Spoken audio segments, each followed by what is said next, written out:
Latha madam பிறந்தநாள் வாழ்த்துக்கள்மா. லதா மேடத்துக்கு பிறந்தநாள் வாழ்த்துக்கள். லதாமா பிறந்தநாள் வாழ்த்துக்கள்.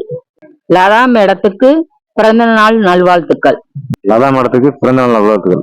ஹாய் ஹலோ வணக்கம் மக்களே. இன்றைக்கி ரொம்பவே ஸ்பெஷலான நாள். என்ன நாள்னு பார்த்தீங்கன்னா லதா கார்த்திக் மேம் அவங்களோட birthday. Many more happy returns of the day ma'am. மேமோட பிறந்தநாள் முன்னிட்டு ஏழை எளிய மக்களுக்காண்டி ஸ்பெஷல் ஃபுட் ரெடி பண்ணி கொடுத்துருக்காங்க. தன்னோட சந்தோஷத்தை பசியோடு இருக்க மக்களோட பகிரணும்னு நினைக்கிற மனசு எல்லாருக்கும் வராது. அந்த நல்ல மனசுக்காக மேமுக்கு ரொம்ப ரொம்ப நன்றி. இனிய பிறந்தநாள் வாழ்த்துக்கள் மேம். நீங்கள் எப்போவுமே சந்தோஷமாகவும் ஆரோக்கியமாகவும் இருக்கணும்னு ஏழ்மையின் உலகம் சொந்தங்கள் சார்பாக மனதார வேண்டிக்கிறோம். இந்த மாதிரி மோர் ஹெல்ப்பிங் வீடியோவுக்கு நம்ம ஏழ்மையின் உலகம் சேனலை ஃபாலோ பண்ணிக்கோம்.